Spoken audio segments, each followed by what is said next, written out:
والدین کے حق مرنے کے بعد بھی ختم نہیں ہوتے۔ اعلیٰ حضرت عظیم البرکت امام اہل محبت امام الشاہ احمد رضا خان فاضل بریلوی علیہ رحمہ نے تو باقاعدہ اس پر رسالہ تصنیف کیا اور مختلف احادیث سے 12 حقوق کا ذکر کیا جو مرنے والوں کے بعد ان کی اولاد کے ذمے عائد ہوتے ہیں۔ ایک حدیث میں 4 حقوق کا ذکر ہے، ان میں سے سب سے پہلا حق یہی ہے الصلاۃ علیہما، ان پر جنازہ پڑھنا، تجہیز و تکفین تدفین یہ سب جس کے زمرے میں آتی ہے، تو یہ پہلا حق ہے۔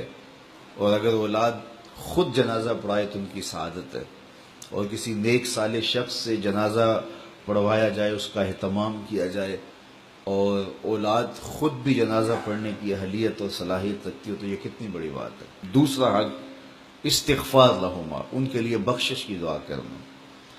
مرنے والوں کو انتقال کے بعد سب سے زیادہ ضرورت دعاؤں کی ہوتی ہے۔ حضور علیہ السلام کا فرمان ہے، ہم جب کسی شخص کو بھی قبر میں دفن کر کے آتے ہیں تو اس کی حالت ایسے ہوتی ہے جیسے کوئی شخص پانی میں غوطے کھا رہا ہو۔ اس مشکل اور آڑے وقت میں اپنے پسماندگان کی طرف سے اگر اسے کسی چیز کا انتظار ہوتا ہے تو دعاؤں کا انتظار ہوتا ہے۔ کسی کے ہاتھ اٹھ جائیں اور کوئی میرے لیے دعا کرے،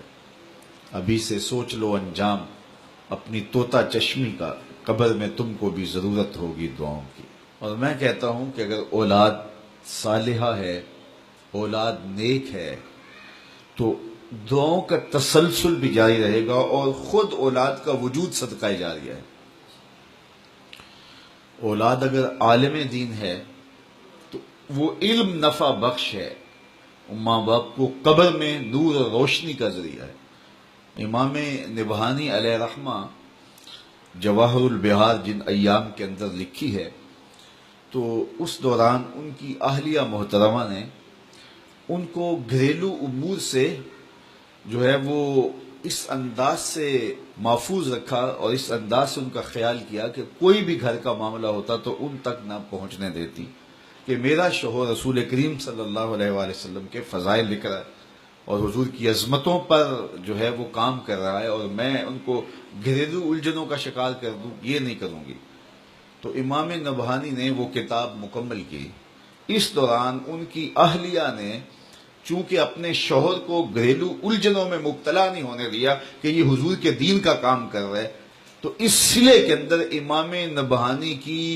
زوجہ محترمہ کو 4 مرتبہ حضور کا دیدار نصیب ہوا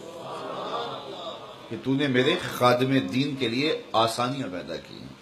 تیسرا حق ماں باپ کا ان کے انتقال کے بعد جو اولاد کے ذمہ ہے وہ ہے ان کے وعدوں کو پورا کرنا۔ اللہ سے وعدہ ہے، کوئی منت مانی ہے ادا نہیں کر سکے، اس کو پورا کیا جائے۔ مخلوق سے کوئی وعدہ تھا، اس وعدے کو پورا جائے۔ کسی کا قرض دینا تھا، اس کو ادا کیا جائے۔ وعدوں کی جو بھی صورتیں ہیں، بلکہ علماء نے لکھا وعدوں کے زمرے میں ان کے معمولات خیر بھی آتے ہیں،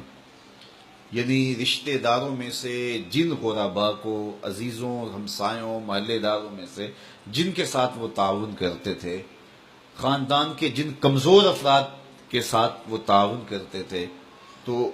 یہ ان کے حقوق میں سے ہے کہ اولاد بعد میں اس تسلسل کو جاری رکھنے کی کوشش کرے۔ اور چوتھا حق یہ ہے کہ بر الاصدقاء، باپ ہے تو اس کے دوستوں کے ساتھ، ماں ہے تو اس کی سہیلیوں کے ساتھ حسن سلوک کیا جائے۔ چچا باپ کی جگہ پہ ہے، خالہ ماں کی جگہ پہ،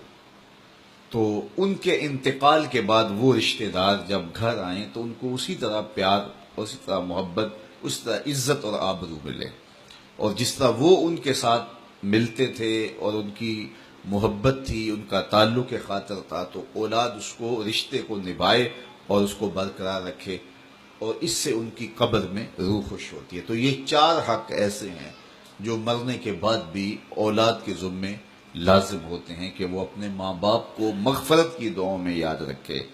اور ان کے لیے اللہ کے حضور التجائیں کرتے رہے۔ جو شخص ہر جمعۃ المبارک کو اپنے والدین کی قبر پہ سورہ یاسین کی تلاوت کرتا ہے تو اس کی بھی مغفرت ہو جاتی ہے اور ماں باپ کی بھی مغفرت ہو جاتی ہے۔